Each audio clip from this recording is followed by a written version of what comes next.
Welcome back to Florida Criminal Law. This is a special edition on crime and treatment.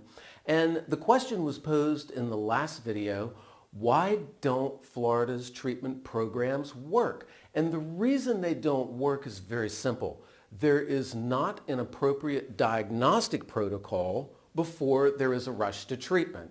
Basically, this is how Florida does it across the board, and many states do as well, and this is the problem. What's your name? What's your charge? That's it. If your charge is a DUI and you've never been arrested for a DUI before, you go to level 1 DUI school with mandatory aftercare counseling. And it fails so spectacularly bad that they doubled down on dumb and created level 2 DUI school for multi-offenders. So right away we know that DUI school does not work. Well, what about drug court? Because it makes sense. If somebody keeps getting into trouble because they've got a drug problem, solve the drug problem, they don't get in trouble. Makes a lot of sense. Here's the problem. There's no diagnostic protocol. It's, again, what's your name? Do you have a problem with drugs? That's about it. What's your charge? Is it related to drugs? That's it.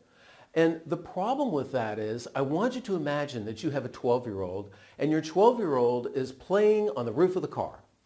Now, do you let your 12-year-old play on the roof of the car? Of course not. No responsible parent would let a 12-year-old play on the roof of a car.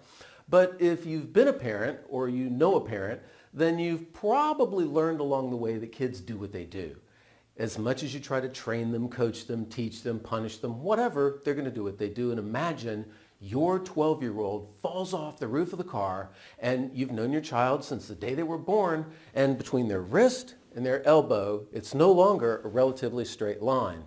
Well, you immediately rush your child to the hospital and you go in, you meet with the doctor, and the doctor goes, looks serious. Yep, we know exactly what to do. We're going to put a red cast on your child's right leg. As a parent, you're going, what? I'm sorry, excuse me? I don't think I heard you. Did you say you're going to put a red cast on my child's right leg when the left arm appears to be broken? Yep, that's what we're going to do. We do it in every case. Works all the time. Well, what about these things called x-rays? Don't you do x-rays if you think a bone is broken? Nope, don't need it. We know what to do.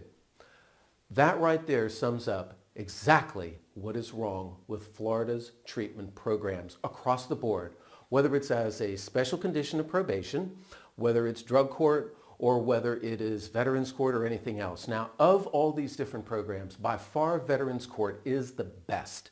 It's run by a very well-respected judge, T. Patterson Maney. In fact, the Veterans Court Act is named after him.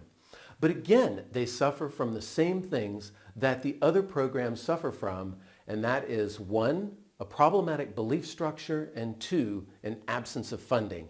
We're going to talk more about this in the next special series on Florida Criminal Law with Crime and Treatment.